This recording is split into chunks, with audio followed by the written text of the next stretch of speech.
आप देख रहे हैं मोहब्बत का सफर भाग 5। मानित और मानवी मंडप में बैठे थे और पंडित जी मंत्रोच्चारण कर रहे थे। दोनों का गठबंधन चंद्रादित्य ने किया तो दोनों फेरे के लिए खड़े हो गए। इसी बीच चंद्रादित्य की आंखें नम हो गई। गीत जो उसके बगल में खड़ी थी उसने उसके हाथ को अपनी हथेली में भर लिया। चंद्रादित्य उसका स्पर्श पाकर उसकी तरफ देखने लगा। केत सामने चेहरा किए हुए खड़ी थी। उसकी निगाहें फेरे लेते मानवी और मानित पर टिकी थी। चंद्रादित्य ने अपनी पकड़ उसके हाथों पर मजबूत कर दी। मानित और मानवी फेरे लेने के बाद दोनों अपनी जगह पर बैठ गए। मानित ने मानवी की मांग में सिंदूर भरा और उसके गले में अपने नाम का मंगलसूत्र पहनाया। शादी संपन्न हुई। दोनों ने सभी बड़ों का आशीर्वाद दिया। खाने की टेबल पर सभी बच्चे बैठे थे तो वहीं दूसरी टेबल पर सब बड़े।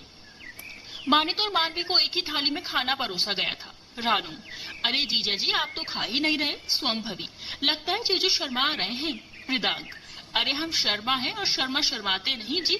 रानू, सही कहा, इस बात पर मैं एग्री हूँ, है ना जीजू। कहते हुए मानित की तरफ देखा तो मानित हल्के से मुस्कुराकर रह गया, क्योंकि जो रानू ने मंडप में कहा था उसे नहीं लगता यहाँ भी चुप रहेगी। तभी गीत, क्यों छेड़ रहे हो मानित जी को, देखो तो कैसे चुप बैठे हैं।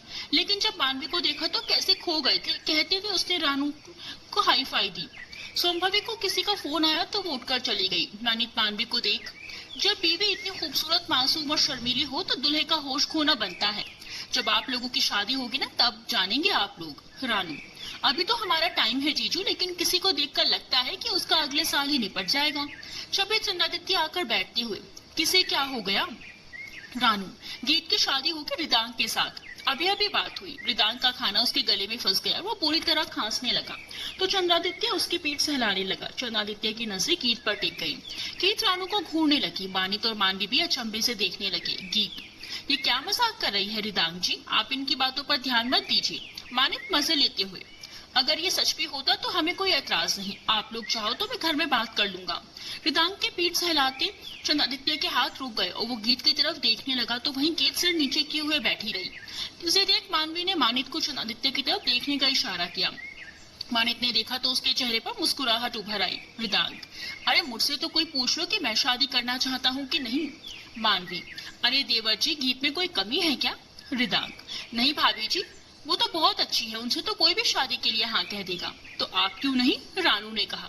चंद्रादित्य एकटक गीत को ही देख रहा था। गीत में आती हूँ कहते हुए जाने लगी तो रानू ने उसका हाथ पकड़कर ये कहते हुए बिठा दिया कि अरे बैठ ना, कहाँ जा रही है, कोई काम भी नहीं है अभी।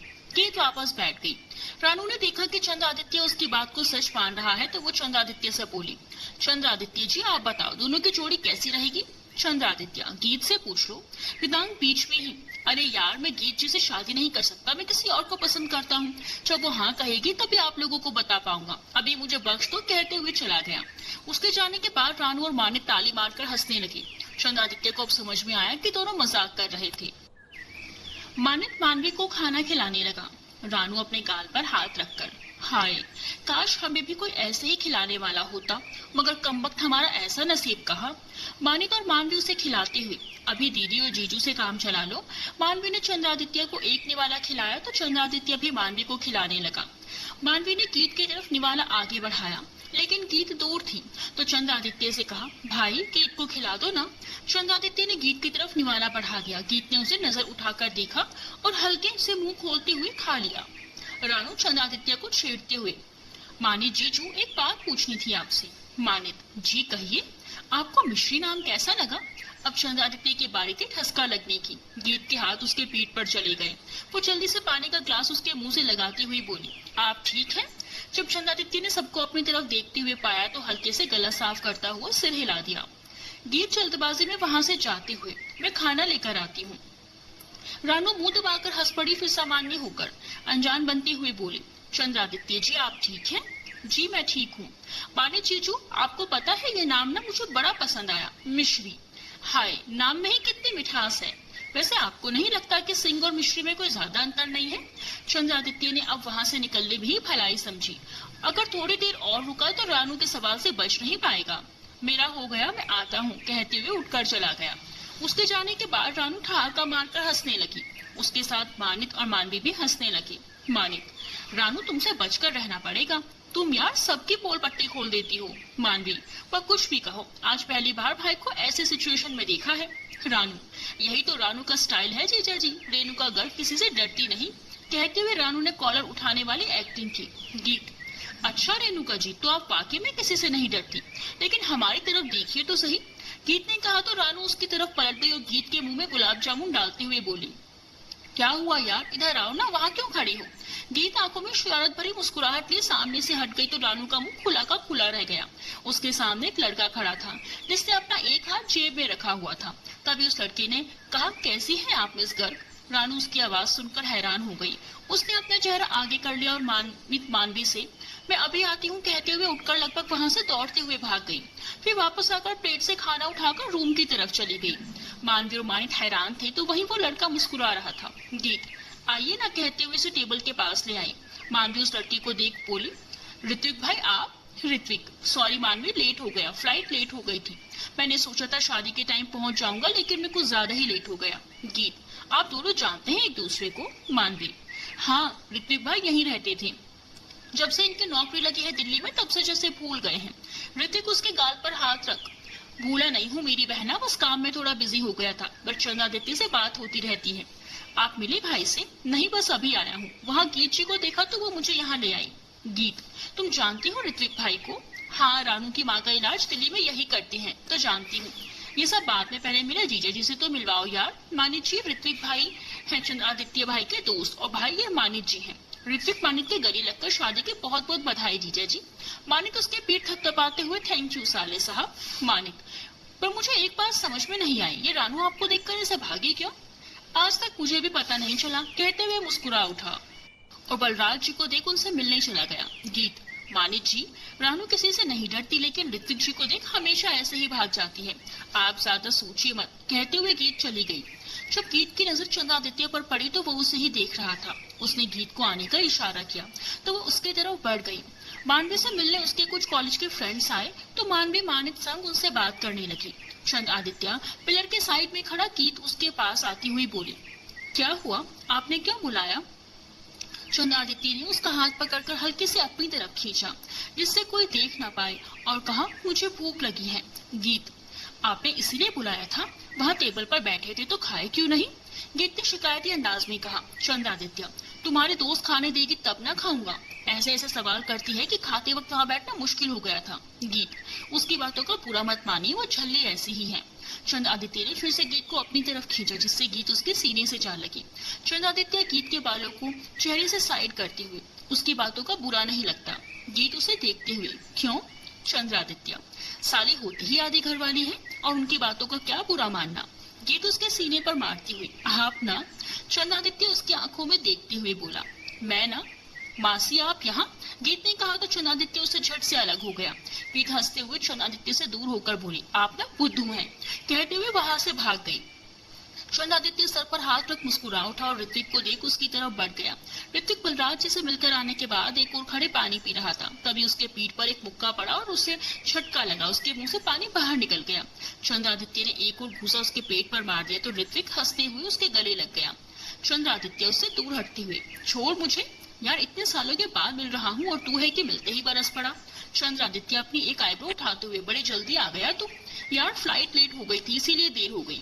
अच्छा सॉरी, अब तो मुस्कुरा दे, ऋत्विक ने उसकी ठुड्डी पकड़कर अपनी तरफ करते हुए कहा तो चंद्रादित्य भी हंसने लगा। चंद्रादित्य, चल माफ किया, घर में सब कैसे हैं? सब मजे में है। ऋतिका तुझे याद कर रही थी, आने का उसका भी मन था लेकिन उसका एग्जाम था तो आ नहीं पाई। कोई ना, उससे फोन पर बात कर लूंगा। तूने कुछ खाया? खाना तो खा लिया लेकिन पानी तूने पीने नहीं दिया। एक बार फिर दोनों हंसने लगे। तभी डॉक्टर बजाज डॉक्टर अजय के साथ उनके पास आते हुए बोले, डॉक्टर चंद्रादित्य, तुमने बढ़िया इंतजाम किया है, अब हम चलते हैं। थैंक यू सर यहाँ आने के लिए। अरे भाई, मानवी हमारी भी बेटी जैसी है, डॉक्टर बजाज ने हंसते हुए कहा। चंद्रादित्य मुस्कुराते हुए, थोड़ी देर और रुक जाइए। डॉक्टर बजाज उसके कंधे पर हाथ रखकर, अब जब तुम्हारी शादी होगी तभी रुकेंगे, कहते हुए हंस पड़े। चंद्रादित्य ने ऋत्विक को डॉक्टर बजाज से मिलवाते हुए कहा, ऋत्विक ये डॉक्टर बजाज और सर ये मेरा दोस्त डॉक्टर ऋत्विक राजवंश। डॉक्टर बजाज हाथ मिलाते हुए, nice to meet you doctor Ritvik. Ritvik ने मुस्कुराकर जवाब दिया, thank you sir. Doctor Bajaj ने कुछ देर उनसे बात की और अब मैं चलता हूँ कहते हुए अजय के साथ चले गए। विदाई का वक्त हो चला था। मानवी मीना जी के गले लगी फूट फूट कर रो रही थी। उसके आंसू थमने का नाम ही नहीं ले रहे थे। सुलोचना जी और उपासना जी ने मीना जी को संभाल लिया, उनकी आंखें भी नम थी। मानवी बलराज जी के गले से लग गई। बलराज जी की आंखें भी भरी हुई थी। मानवी सोमभवी के गले लगते हुए बोली, तुम सबका ध्यान रखना और कभी गलती से मैंने जाने अनजाने में कुछ कहा हो तो उसके लिए सॉरी स्वंभवी। स्वंभवी उसकी पीठ सहलाते हुए, मेरी बहन हो तुम, और एक बहन दूसरी बहन को डांट भी सकती है और सुना भी सकती है, समझी तुम? चल अब ज्यादा रुला मत मुझे, मेरा मेकअप खराब हो जाएगा तो तेरे ससुराल वाले मेरा मजाक उड़ाएंगे। सोमभवी की बात सुनकर मानवी रोते हुए भी मुस्कुरा उठी। फिर हेमंत जी, रानू और सुलोचना मासी उपासना बुआ से मिलकर गीत के पास गई, जो एक कोने में खड़ी अपने आंसू पोंछते हुए नीचे देख रही थी। मानवी उसके पास जाकर खड़ी हो गई और बोली, मुझे बाय भी नहीं कहोगी? गीत ने उसे अपने गले से लगा लिया तो मानवी ने कहा, मुझे भगाने के बाद आप रो रही हैं भाभी? गीत अवाक से उसे देखने लगी तो मानवी ने उसके आंसू पोंछते हुए कहा, सब पता है मुझे और मैं बहुत खुश हूँ भाई के लिए, तुम उसकी जिंदगी में शामिल होगी। भाई और माँ पापा की जिम्मेदारी अब तुम्हारी है। मानवी ने उसका हाथ पकड़कर कहा। गीत ने उसके हाथ पर अपना हाथ रखकर कहा, इस जिम्मेदारी से कभी पीछे नहीं हटूंगी, आखिर मेरी ननद ने जो मुझे सौंपी है। फिर दोनों ही मुस्कुरा उठे और फिर से गले लग गए। मानवी सबसे मिलकर आगे बढ़ी और इधर उधर देखने लगी, लेकिन चंद्रादित्य उसे कहीं दिखाई नहीं दिया। मानवी बलराज जी से, पापा भाई भाई कहाँ है? बलराज जी ने गीत की तरफ देखा तो वो अंदर चली गई। मानवी ऋत्विक के गले लगते हुए बोली, भाई मुझे लगता है आपको देखकर किसी की आवाज गले में अटक जाती है। ऋत्विक ने उसे असमझ से देखा तो मानवी रानू की तरफ देख मुस्कुरा उठी। ऋत्विक, अपना ख्याल रखना और जब भी जरूरत हो तो हम सब हैं। कहते हुए मानवी एक बार फिर उसके गले लग गई तो ऋत्विक ने मानित को भी अपनी बाहों में भर लिया। चंद्रादित्य बिस्तर के कोने पर जमीन में बैठा था। उसके हाथ में एक एल्बम था जिसमें उसकी और मानवी की तस्वीरें थी। वो एकटक उसे देख रहा था, उसकी आंखें भरी हुई थी। गीत, तो आप यहाँ हैं? सब लोग आपको नीचे ढूंढ रहे हैं और आप यहाँ हैं। गीत की बातें उसके गले में ही अटक गई जब उसने चंद्रादित्य की आंखों में आंसू देखे। चंद्रादित्य ने उसकी आवाज सुनी तो अपने आंसू पोंछते हुए दूसरी तरफ देखने लगा। गीत उसके कंधे पर हाथ रखकर बोली, मानवी आपका इंतजार कर रही है, चलिए। चंद्रादित्य ने कुछ नहीं कहा तो गीत ने उसका हाथ पकड़ लिया और कहा, आपकी बहन अपनी नई जिंदगी की शुरुआत करने जा रही है, इस वक्त आपको उसके साथ होना चाहिए। कहते हुए वो अपने घुटने के बल उसके सामने बैठ गई और उसका चेहरा हाथों में भरकर अपनी तरफ करते हुए उसके आंसू पोंछ कर बोली, मैं ये तो नहीं जानती आपको इस वक्त कैसा महसूस हो रहा है अपनी नन्ही सी गुड़िया को दूर जाते देख, लेकिन आप ही ऐसे कमजोर पड़ जाएंगे तो हम सबको कौन संभालेगा? चंद्रादित्य ने उसे खींचकर अपने सीने से लगा लिया और रो पड़ा। गीत उसके बालों में हाथ घुमाते हुए उसे संभालती रही। फिर चंद्रादित्य बिना कुछ बोले उठकर बाहर चला गया। गीत ने आज पहली बार उसे रोते हुए देखा तो उसके सीने में कसाव सा महसूस हुआ और वो भी उसके पीछे आ गई। चंद्रादित्य अपनी आंखें साफ करते हुए आया और मानवी को देख बोला, मोटी कितना रोती है, देख पापा के कपड़े खराब कर दिए तूने, इस शहर से दूसरे शहर ही तो जाना है, उसके लिए इतना क्यों रो रही है? मानवी उसके गले से लग गई तो चंद्रादित्य ने उस पर अपनी बाहें कस दी। मानवी, हाँ तो अब आपके कपड़े भी खराब करूंगी और मैं दूसरे शहर जा रही हूँ तो आप क्यों रो रहे हैं? चंद्रादित्य ने उसके माथे को चूम लिया और उसके रुके आंसू बह निकले। भाई तो आखिर भाई होता है, कितना भी खुद को संभाले, लेकिन अपनी बहन को किसी और के हाथों सौंपते वक्त कमजोर पड़ ही जाता है। उसने मानवी का हाथ मानित के हाथों में रखते हुए कहा, हमारी जिंदगी की कोहिनूर आपको सौंप रहे हैं, इसका ध्यान रखना, कभी कुछ गलती हो जाए तो उसे समझाकर उसे सही राह दिखाना। कहते हुए चंद्रादित्य ने अपना हाथ जोड़ लिए, जिसे पकड़ते हुए मानित उसके गले लग गया। मानित के पिताजी ने बलराज जी का हाथ मजबूती से पकड़ते हुए कहा, बहू नहीं बेटी लेकर जा रहे हैं, आप चिंता मत कीजिए, मानवी हमारी बेटी है जो बहू के रूप में मिली है, जो हमारे सुने आंगन को अपनी चंचलता और प्यार से भर देगी। मानित की माँ ने भी मीना जी को गले लगाकर समझाया। चंद्रादित्य ने रिदांग को भी गले लगाकर मानवी का ध्यान रखने को कहा तो उसने भी हामी भरी और सबने मानवी को मुस्कुराते हुए विदा किया और बढ़ चले नए सफर में। शर्मा सदन, गाड़ी आकर शर्मा सदन के सामने रुकी। मानित ने बाहर निकलकर मानवी का हाथ पकड़कर बाहर निकाला और उसका हाथ थामे घर के दहलीज पर आकर रुक गया। मानवी ने घूंघट कर रखा था। मानित की माँ देवयानी जी आरती की थाल लेकर आई और दोनों की आरती कर मानवी से बोली, मानवी बेटा अपने दाएं पैर से इस लोटे को गिराकर दहलीज को पार करो। मानवी ने अपने पैर से चावल के भरे कलश को घर के अंदर ढकेल कर अंदर कदम रखा तो मानित भी उसके साथ अंदर आया। सामने बड़ी सी थाल पर आरती और माहौर से बना घोल रखा हुआ था। देवयानी जी ने कहा, बेटा अब इस थाल पर अपने पैरों को रखो और 7 कदम चलो। मानवी ने वैसा ही किया तो मानित ने भी उसके पीछे थाल पर अपना पैर रख लिया। राजीव जी, तुम क्यों अपना पैर इसमें रख रहे हो, ये तो लड़कियों के लिए है। मानित, पापा मैं भी अपनी पत्नी के हर कदम पर साथ खड़ा रहूंगा ना, इसलिए। सब उसकी इस बात पर हंस पड़े। मानित के घर आए सभी रिश्तेदारों ने मिलकर बाकी की रस्में कराई, फिर सब चाय पानी पीने चले गए। मानवी थक गई थी रस्में करते हुए, इसीलिए राजीव जी ने बाकी की बची रस्में सुबह करने के लिए कहकर सबको आराम करने के लिए भेज दिया। मानिक का कमरा। मानवी बेड पर बैठी थी तभी मानिक कमरे में आया और दरवाजा बंद करके उसके पास आते हुए कहा, तुम सोई नहीं अभी तक? मुझे लगा तुम सो गई होंगी। मानवी सर पर घूंघट किए हुए खामोश बैठी थी। उसने कुछ नहीं कहा। ये तुम सर पर घूंघट डालकर क्यों बैठी हो? एलर्जी हुई है क्या फेस में? मानवी अपने मन में, ये मानी जी इतने नॉर्मल तरीके से बात कर रहे हैं जैसे कुछ बदला ही नहीं। वो माँ ने कहा कि जब आप आए तो सर पर, इतना कहकर मानवी फिर चुप हो गई। मानिक मुस्कुराते हुए उसके सामने बैठा और सर से घूंघट हटाकर बोला, देखो मानवी, तुम अब मेरी पत्नी हो, इसका ये मतलब तो नहीं ना कि तुम मुझे पहले से जानती नहीं हो। हमने साथ में कितने वक्त गुजारा है जब से तुम्हारे घर पापा रिश्ता लेकर गए थे तब से। ये सब आप अभी क्यों? मैं बस इतना कहना चाहता हूँ कि जैसे तुम उस घर में रहती थी वैसे ही इस घर में रहो। मानवी चुपचाप मानिक की सारी बातें सुनती रही। मानिक, अगर तुम नहीं चाहोगी कि हमारा रिश्ता आगे बढ़े तब तक मैं तुम्हारे करीब नहीं आऊंगा। मैं तुम्हारे हर फैसले में तुम्हारे साथ हूँ। वो मानवी का माथा चूमने उठा तो मानवी ने कहा, मानिक जी। मानिक पीछे मुड़ा तो मानवी, आपका फोन मिलेगा? मेरा फोन घर पे ही छूट गया है, एक शर्त पर, मानिक ने कहा। मानवी उसे देखने लगी तो उसने आगे कहा, यार पति हूँ तुम्हारा, या तो मानिक कहो या सुनिए जी। मानवी ने शर्माकर हाँ में सर हिला दिया। मानिक अपना फोन उसकी तरफ बढ़ाकर जाने लगा तो मानवी ने उसका हाथ पकड़ लिया और फोन लगाने लगी। सामने से किसी की आवाज आई तो मानवी मानिक को देखते हुए बोली, आपने मेरे लिए जो फैसला लिया था वो बहुत अनमोल है। आपकी चॉइस मेरे लिए हमेशा सही रहती है। थैंक यू सो मच भाई। चंद्रादित्य, तुम ठीक हो? मानवी, हाँ। आप लोग? चंद्रादित्य, हम भी सब ठीक हैं, अपना ख्याल रखना। ठीक है भाई, मैं आपसे कल बात करती हूँ, कहते हुए मानवी ने फोन काट दिया। फिर मानिक से कहा, कहाँ जा रहे हैं आप? मानिक सोफे की तरफ इशारा करते हुए, सोने। मानवी, कल हमारे रूम में ये सोफा मुझे नहीं चाहिए। मानिक हैरानी से उसको देखने लगा, क्या मतलब? मैं कहाँ सोऊंगा? बाहर सोऊंगा तो मम्मी पापा सवाल करेंगे। मानवी ने दोनों हाथों से चेहरा छुपाते हुए कहा, सासू माँ ने कहा था कमरे में आने से पहले कि। मानिक उसे गहरी नजरों से देखते हुए, कि मानवी, उन्होंने कहा कि अगले साल उन्हें खिलौना चाहिए तो मैंने हाँ कह दिया। मानिक, ये माँ भी ना, उन्हें इस उम्र में खिलौना चाहिए? अगर चाहिए था तो मुझसे मांग लेती। अभी जाकर कहता हूँ क्या चाहिए। मानिक दरवाजे की तरफ बढ़ते हुए बोला, मानिक जी आप चाहिए मत। क्यों? अरे मैं हमारे बच्चे की बात कर रही हूँ, एक आप है कि कुछ समझते नहीं। कहते हुए मानवी ने अपना मुंह घुमा लिया।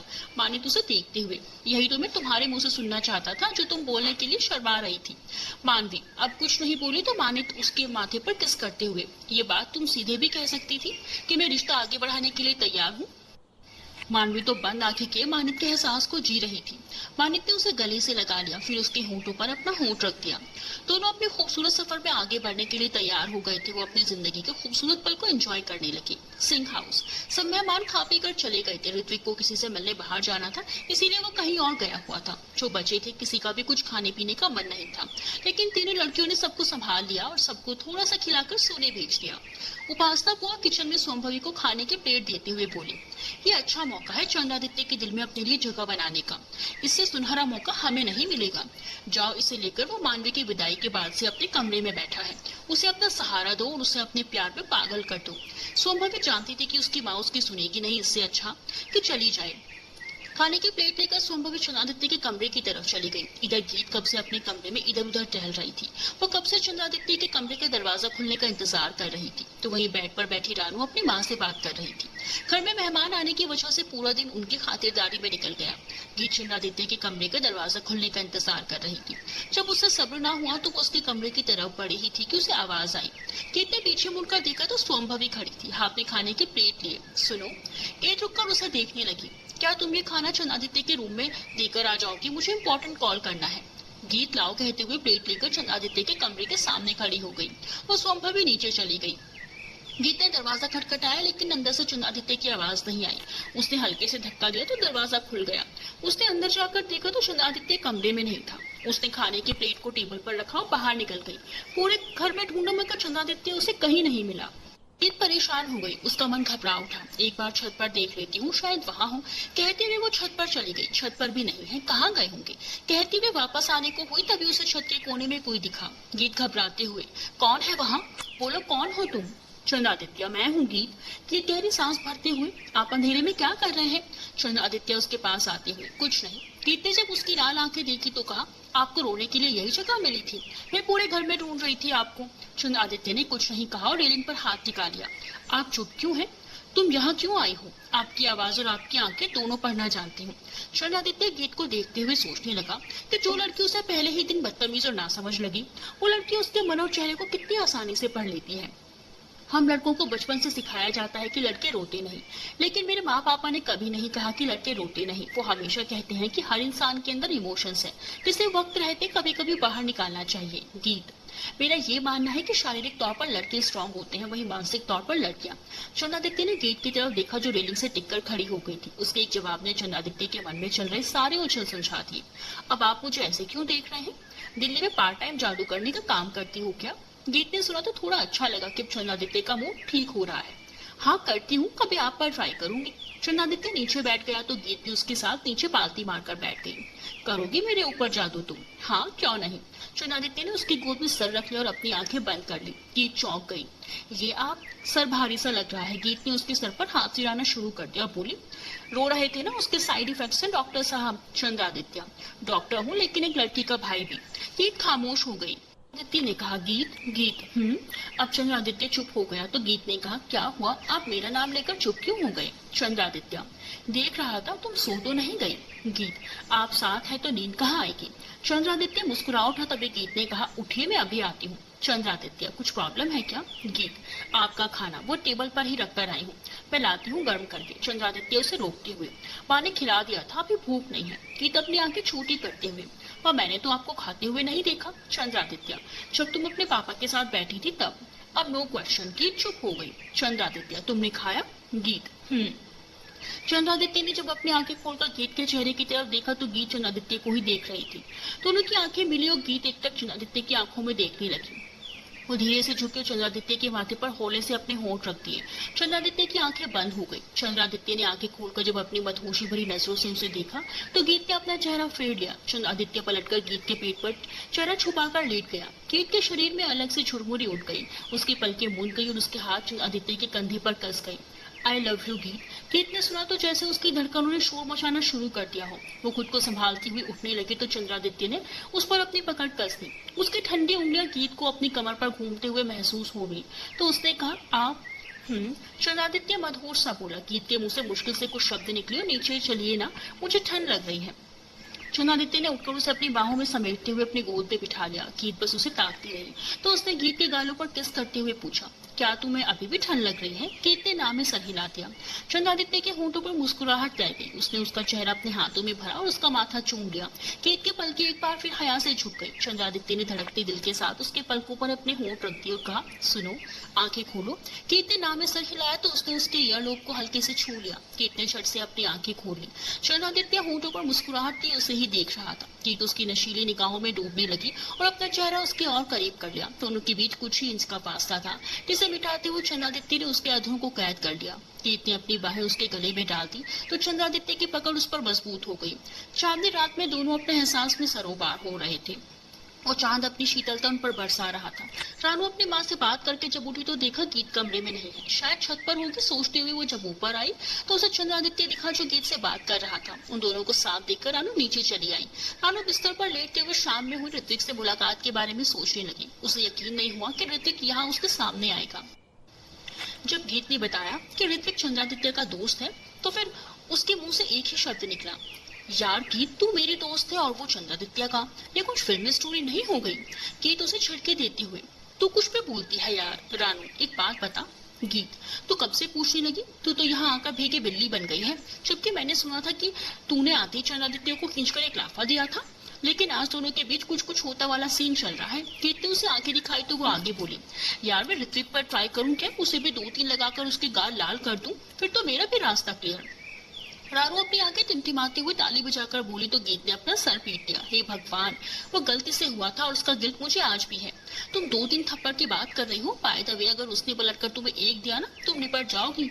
अगर तुम ये करना चाहती हो तो कर सकती हो, पर मैं इसमें कोई मदद नहीं करूंगी, गीत ने उसे कहा। वो सोचती हुई नींद में चली गई। सुबह का समय। गीत और चंद्रादित्य छत पर ही रात में सो गए थे। गीत का सर चंद्रादित्य के कंधे पर था तो वही चंद्रादित्य दीवार से टककर सोया हुआ था। गनीमत की सुबह सुबह कोई छत पर नहीं आया था, इसीलिए बात नहीं बढ़ी। चंद्रादित्य की नींद खुली तो अपने बगल में सोई हुई गीत को देखकर रात की सारी बातें एक एक कर उसकी आंखों के आगे चलने लगी। गीत गहरी नींद में थी। उसने धीरे से उसका सर हटाया और दीवार से टिका दिया।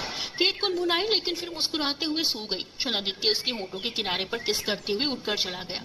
कुछ देर बाद जब गीत की आंख खुली तो अपनी कमर पर हाथ रखे सामने रानू खड़ी थी। गीत अंगड़ाई लेते हुए उठी तो रानू ने कहा, हाँ हाँ ले ले अंगड़ाई, पतन टूट रहा होगा तेरा तो।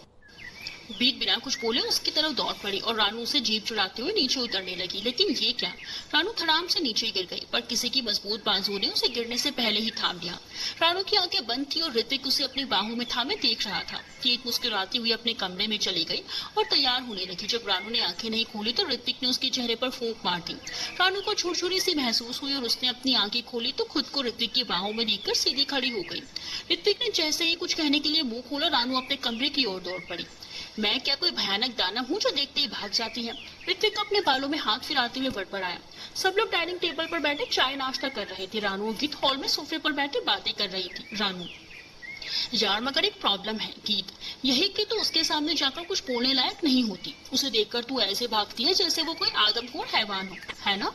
To be continued.